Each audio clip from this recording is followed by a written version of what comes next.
Story world, किस्सों और कहानियों की दुनिया। आज की कहानी का नाम है भगवान।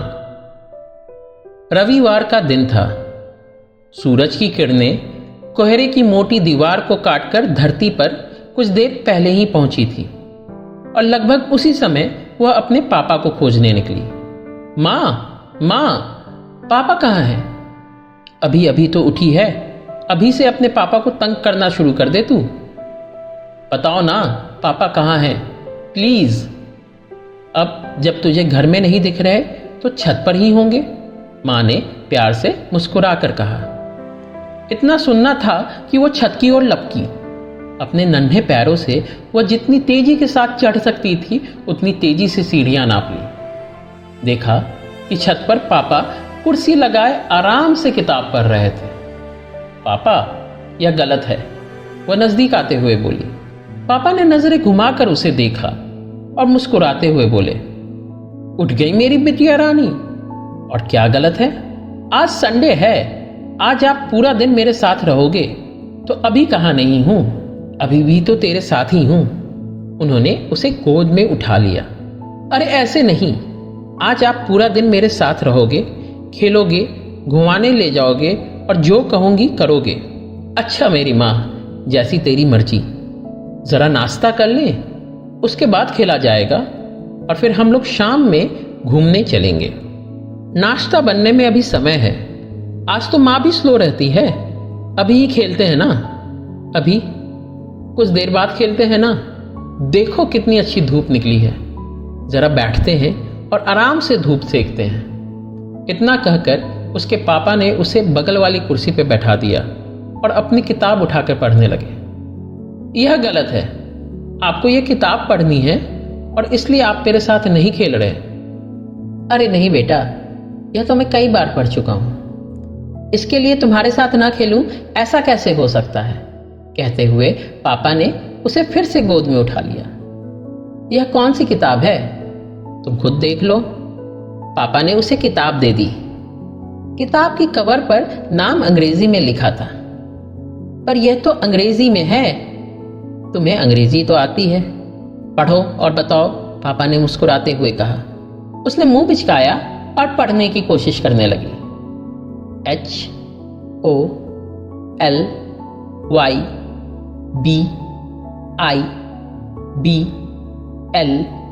HOLYBIBLE। शाबाश, पापा ने खुश होते हुए कहा। अरे इसका नाम क्या हुआ, यह तो बताओ। इसका नाम हुआ होली बाइबल। यह क्रिश्चियंस की पवित्र किताब है। तो आप इसे क्यों पढ़ रहे हो? हम क्रिश्चियंस थोड़े ही हैं। बस ऐसे ही, भगवान की ही किताब है, पढ़ने में क्या जाता है। ठीक है, पर जब अपनी पढ़ ही ली है तो मेरे साथ खेलो, चलो। इतना कहकर वो अपने पापा को खींचने लगी। इस बार पापा भी उठ गए। चलो, क्या खेले? छुपा छिपी? अरे नहीं, आप फिर कहीं जाकर सो जाओगे और मैं ऐसे ही खोजते रहूंगी। बिल्कुल नहीं। तो फिर क्या खेले? चक्कर घिरनी खेलते हैं। अरे ना भाई ना, यह भी कोई खेल है? हाथ पकड़ो और तेजी से घूमो। बिना सिर पैर का खेल है, मुझे तो चक्कर आता है। कोई बहाना नहीं चलेगा, चक्कर घिरनी ही खेलना होगा। इतना कहकर उसने अपने पापा का हाथ थामा और घूमने की जिद करने लगी। पापा के पास और कोई चारा नहीं था सिवाय इस खेल में शामिल होने के। और फिर क्या था, मस्ती का एक शमासा बन गया। बाप बेटी हंसते खिलखिलाते हाथ में हाथ थामे चक्कर घिरने लगाने लगे। उनकी आवाजें नीचे सुनकर माँ मंद मंद मुस्कुरा रही थी। अब रुक जा बेटा, पापा थक गए हैं। नहीं नहीं, रुकना नहीं है, कितना मजा आ रहा है। और तेज और तेज। बेटा, पापा सच में थक गए हैं, रुक जा थोड़ा देर। पापा की सांस बहुत तेज थी, पर वह भी अपने पापा को जानती थी। उनसे बड़ा एक्टर दुनिया में कोई नहीं था। जब से देखा है तब से ही पता नहीं कितनी तरह की सूरतें बनाकर उसको हंसाते रहते थे। और जब भी उससे बचना होता था तो कोई ना कोई बहाना बनाकर पीछा छुड़ा लेते और जाकर सो जाते। पर आज नहीं, आज संडे है, आज उसका दिन है। और तभी सहसा उसके पैर जमीन से उठे। पूरा शरीर हवा में कुछ देर के लिए थरथराया और फिर एकाएक तेजी से जमीन की ओर लपका। वह जमीन पर तेजी से टकराने ही वाली थी कि पापा का शरीर सामने आया और वह उनके शरीर पे ऐसे टकराई जैसे कि उछलकर गद्दे पे गिरी हो। पापा उसे लपेटे जमीन पर पड़े थे। पापा ने फिर कोई मजाक किया था जो उसे एकदम पसंद नहीं आया। उसे गुस्सा आ रहा था, वो डर गई थी। और यहाँ पापा उसे पकड़े आराम से जमीन पर लेटे हैं। पापा, यह गलत है, छोड़ो मुझे, उठो ना। पर पापा तो हिल भी नहीं रहे थे। किसी तरह उनके गोद से निकली तो देखा कि उनका चेहरा पसीने से लथपथ है और लाल हो रखा है, आंखें बंद हैं। कुछ तो सही नहीं है। वह माँ को बुलाते नीचे की ओर भागी। माँ, देखो पापा को क्या हुआ है। उसके बाद सब कुछ बहुत तेजी से हुआ। माँ झट से ऊपर की ओर भागी, पापा को देखकर जोर से चिल्लाई, नीचे भागी। पड़ोस के अंकल्स आए, पापा को उठाकर ले गए। माँ भी रोती रोती साथ भागी। वह भी माँ के पीछे जाने वाली हुई तो पड़ोस की मीनू आंटी ने पकड़ लिया। बोली, बेटा, माँ पापा जरूरी काम से बाहर गए हैं, तू मेरे साथ कुछ देर रुक जा, फिर दोनों मिलकर उनके पास चलेंगे। उसे पता था कि उसके पापा की तबीयत खराब है, उन्हें अस्पताल लेकर गए हैं। उसे यह भी लग रहा था कि शायद उसी की गलती है कि पापा की तबीयत खराब हुई है। अगर वह जिद न करती तो पापा ठीक रहते। उसकी आंखों से आंसू गिर रहे थे, वह रो रही थी और उसे पता नहीं था कि क्या करना है। मीनू आंटी ने उसके आंसू पोंछे और अपने घर ले गई। मन बहलाने के लिए टीवी पर कार्टून लगा, पर आज कार्टून देखने का कोई मन नहीं था। उसका दिल तो बैठता ही जा रहा था। कुछ देर में मीनू आंटी मैगी लेकर आई और साथ में बैठकर बहुत प्यार से खिलाने लगी। तू परेशान मत हो बेटा, तेरे पापा ठीक हो जाएंगे। बस भगवान पर भरोसा रख, भगवान सब भला करेंगे। भगवान भला करेंगे? हाँ बेटा, वही सबकी रक्षा करता है, तुम्हारे पापा की भी करेगा। उसे थोड़ा सुकून मिला। मैगी खाने के बाद आंटी के घर में रखे मंदिर के पास गई और हाथ जोड़कर बैठ गई। पूजा करना आता तो था नहीं, बस माँ को देखा था कभी कभी। हाथ जोड़े वो मन ही मन बुदबुदाने लगी, भगवान मेरे पापा को ठीक कर दो। सहसा उसकी आंखों से 2 बूंद उभरे और गाल पे लुढ़क गए। आंखों से आंसुओं की अविरल धारा बहती रही और वह न जाने कितनी देर उसी तरह बैठी रही और फिर बैठे बैठे सो गई। मीनू आंटी ने गोद में उठाया, तब जाकर उसकी आंखें खुली। शुरू में तो समझ ही ना आया कि कहाँ है, फिर याद आया, पापा। हाँ बेटा, पापा के पास ही चल रहे हैं। कार में अधिकतर समय सभी चुप थे। बीच में अंकल ने आइसक्रीम के लिए पूछा, पर उसने मना कर दिया। रास्ते में उसे जो भी मंदिर दिखता वहां हाथ जोड़ मनाती, भगवान मेरे पापा को अच्छा कर दो। अस्पताल बड़ा था, लेकिन साथ में उदास सी जगह लगा। माँ एक कुर्सी पर सिर झुकाए बैठी थी। वह माँ की ओर लपकी और चिपक गई। अजीब सा महसूस हुआ। उस पल में सुकून था, आश्वासन भी था। रोने का मन कर रहा था और लग रहा था कि रोई तो शायद माँ भी रो देगी। ऐसा लगा कि एकाएक वो थोड़ी और बड़ी हो गई है। मुंह से सिर्फ इतना निकला, पापा। माँ ने उसका चेहरा प्यार से चूमा। तू घबरा मत, पापा ठीक है। बस कुछ दिन यहाँ रहेंगे और फिर हमारे साथ घर आ जाएंगे। पक्का? पक्का। भगवान हमारे साथ है, वो सबका भला करते हैं। उसे पापा से मिलना था, पर वह किसी ऐसे रूम में थे जहां किसी का भी जाना मना था। वो माँ की गोद में बैठी रही। पास पड़ोस के लोग भी वहां थे।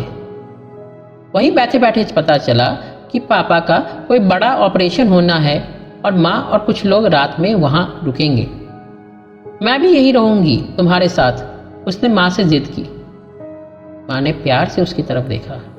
अगर तू यहाँ रहेगी तो घर कौन देखेगा? कोई चोर वोर आ गया तो? तू मीनू आंटी के साथ रहना और घर देखते रहना। उसे रुकने का मन तो था और जिद भी कर सकती थी, पर माँ ने अब बड़ी जिम्मेदारी दे दी थी। उसे जाना पड़ेगा।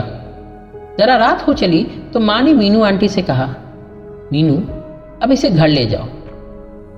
अगली सुबह आंटी ने प्यार से उठाया, उठ जा बेटा, स्कूल नहीं जाना? स्कूल? पर पापा? पापा अस्पताल में है तो तू क्या स्कूल नहीं जाएगी? आकर मेरे को सुनाएंगे कि मेरी बच्ची की पढ़ाई खराब कर दी। स्कूल जाने का मन नहीं था, पर फिर भी आंटी ने जबरदस्ती तैयार कर रवाना कर दिया। स्कूल में न जाने कैसे सबको पापा की तबीयत के बारे में पता था। कुछ टीचर्स ने रोककर पापा के बारे में पूछा।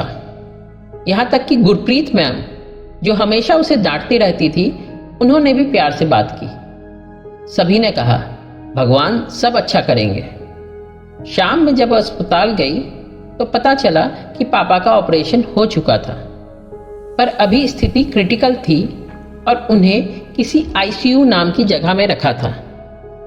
उसे क्रिटिकल और आईसीयू का तो मतलब पता नहीं था, पर उसे यह जरूर महसूस हो गया था कि पापा की तबीयत अभी भी बहुत खराब है। माँ के चेहरे पर उदासी थी, हालांकि उसे देखकर वो मुस्कुरा रही थी। माँ, पापा कैसे हैं? अच्छे हैं, सुबह तुझे खोज रहे थे, तो मिलने चले? नहीं बेटा, अभी वो आराम कर रहे हैं। नहीं, मुझे उनसे मिलना है अभी, कहकर वो रोने लगी। माँ का दिल पसीज गया। गोद में उठाकर उसे आईसीयू के दरवाजे पर ले गई। शीशे से बिटिया ने अपने पापा को देखा। वो सो रहे थे। उनके चेहरे पे बड़ा सा मास्क लगा था।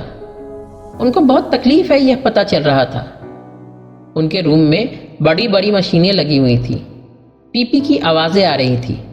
वह डर गई। पापा ठीक होंगे ना माँ? हाँ बेटा, जरूर होंगे। अगले कुछ दिन में पापा की स्थिति में बहुत ज़्यादा कुछ बदलाव नहीं हुआ था। वह अभी भी आईसीयू में ही थे। दूसरे शहर से चाचू और चाची आ गए थे, तो वह अब अपने ही घर में रह रही थी। माँ भी अब घर आने लगी थी, पर वह ज़्यादा समय सो ही रहती थी। स्कूल जाने में अब उसे खराब नहीं लग रहा था, बल्कि वह तो स्कूल जाना चाहती थी। कल ही उससे अदीरा ने कहा कि उसने अपने खुदा से उसके पापा के लिए ठीक होने की दुआ मांगी है। उसने ही नहीं, बल्कि उसकी सारी दोस्तों ने, और जसप्रीत, अमित और रूबी ने भी उसके पापा के ठीक होने की प्रार्थना की थी। उसकी सबसे अच्छी दोस्त अद्विता ने उसे एक छोटे हनुमान जी की मूर्ति भी दी। अब स्कूल आते जाते वह सिर्फ मंदिरों के सामने हाथ नहीं जोड़ती थी, बल्कि रास्ते में पड़ने वाले मस्जिद, चर्च और गुरुद्वारे पर भी अपने पापा के लिए प्रार्थना करती थी। पता नहीं कौन सा भगवान पापा को ठीक कर दे। पापा को अस्पताल गए आज 2 हफ्ते हो चुके थे। आज संडे था। माँ और चाचू अस्पताल गए थे। वह छत पर वहीं बैठी थी जहां उसके पापा गिरे थे। उसकी हाथों में अद्विता की दी हुई छोटे हनुमान जी थे। तभी चाची आकर उसके पास बैठ गई और उसके बालों पर हाथ फेरने लगी। उसकी आंखों से एकाएक आंसू आ गए। वह चाची से चिपक कर रोने लगी। अरे पगली, ऐसे कहीं रोते हैं क्या? पापा तो ठीक हो रहे हैं, हो सकता है इसी हफ्ते अस्पताल से वापस आ जाएं। वह बहुत कुछ बोलना चाह रही थी। वह चाहती थी कि बोले कि पापा उसकी वजह से ही बीमार हुए हैं। वह चाहती थी कि वह बोले कि पापा के बिना उसे कुछ भी अच्छा नहीं लगता, घर सूना सूना लगता है। वह चाहती थी कि वह बोले कि पापा का गाना सुने बिना उसे रात में ढंग से नींद नहीं आती, पर उसकी जुबान से कुछ नहीं निकला। सिर्फ पापा पापा कहकर फफक फफक कर रोती रही। चाची ने उसे बड़ी मुश्किल से शांत कराया। शाम हो रही थी कि चाची ने उसे उठाया और गोद में भर लिया। क्या कह रही थी सुबह में कि तेरे पापा ठीक हो रहे हैं? अभी तेरे चाचू का फोन आया था। डॉक्टरों ने कहा है कि अब डरने की कोई बात नहीं है। 1-2 दिन अस्पताल में और रखेंगे और फिर घर भेज देंगे। उसकी खुशी का ठिकाना न रहा। उसे समझ में नहीं आ रहा था कि वह क्या करे। वह दौड़ी दौड़ी अपने घर के मंदिर के पास गई और बोली, थैंक यू भगवान, आज सब कोई पापा को घर लाए थे। घर आने वालों का तांता खत्म नहीं हो रहा था। मन कर रहा था कि सबको भगा दे। मेरे पापा को छोड़ दो अब सब। अभी अभी तो अस्पताल से आए हैं, अभी आराम करने दो। पर किसी से कुछ कहा नहीं, क्योंकि सभी पापा को देखकर खुश थे और सभी ने बहुत मदद भी की थी। रात के 8 बजे के करीब घर खाली हुआ। अब सिर्फ पापा, मम्मी और चाचू चाची थे। घर में खुशी थी। चाचू ने कहा, आपको मिठाई खाना नहीं है अभी, नहीं तो इतनी मिठाई है कि अगले 1 हफ्ते तक हम और आप शर्त लगाकर भी बैठे तो खत्म नहीं हो। पापा धीमे से मुस्कुरा दिए। इस अस्पताल के डॉक्टर्स अच्छे थे, उन्होंने आपकी जान बचा ली। नहीं तो सभी बोल रहे थे कि बहुत मुश्किल ऑपरेशन था और बचने की उम्मीद कम थी। माँ बोली, अरे पापा मेरी वजह से ठीक हुए हैं। पापा के लिए उसने इतनी प्रार्थना की थी, कोई और क्रेडिट लेकर कैसे जा सकता था? बात तो एकदम सही है, ठीक तो हम अपनी बिटिया की वजह से ही हुए हैं। पापा की आवाज़ में पहली बार पुरानी वाली खनक थी। मैंने हर रोज न जाने कितनी बार भगवान को पापा को ठीक करने के लिए बोला। उन्होंने ही पापा को ठीक किया है। यह बात भी सही है, भगवान ना चाहे तो कोई क्या कर सकता है। थैंक यू बेटा। वह चहक गई और पापा के बगल में जाकर बैठ गई। बोली, सिर्फ एक ही चीज समझ में नहीं आई। क्या बेटा? यही कि किस भगवान ने आपको ठीक किया है? किसने मेरी बात सुनी? तूने किस किस से बात की? अरे ये हनुमान जी तो हैं ही। उसने उनकी मूर्ति अपने हथेली पर सामने रख दी और फिर शिव जी, राम जी, किशन भगवान से भी कहा। फिर अदीरा के भगवान को भी बोला। चर्च के सामने से भी जब गुजरती थी तब भी बोलती थी और वाहिगुरु जी को भी बोला। बाप रे बाप, इतनी जगह गई तुम मेरे लिए? माँ और चाचू चाची सब हंस रहे थे। और नहीं तो क्या, पर इनमें से आपको ठीक किसने किया? भगवान ने ही। बेटा भगवान तो एक ही हैं, हम इनको अलग अलग रूप में पूजते हैं। तो चाहे यह हनुमान जी हो या फिर अवधीरा के भगवान या फिर वाहिगुरु, सब एक ही भगवान का रूप है।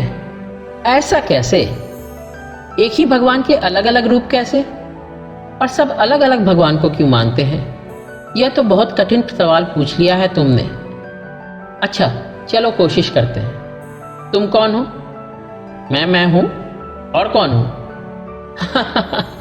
तुम मेरी कौन हो? मैं आपकी बेटी हूं और माँ की बेटी और अद्विता की दोस्त। पर तुम तो तुम हो, फिर सबके लिए अलग क्यों? क्योंकि सबके लिए मैं एक थोड़ी ही हो सकती हूं। बिल्कुल सही। उसी तरह से हो सकता है कि भगवान एक होकर भी सबको अलग अलग रूप में दिखते हो। यह तो हो सकता है। तो फिर क्या समझ में आया?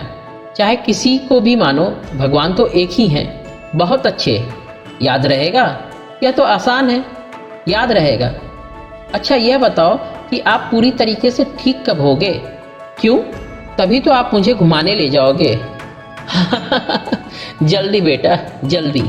इतना सुनते ही वो अपने पापा के बगल में लेट गई और धीरे से कहा, आई लव यू पापा। पापा ने उसके सिर पर हाथ फेरते हुए कहा, आई लव यू टू बेटा। आशा करते हैं आपको ये कहानी पसंद आई होगी। Like, share and subscribe.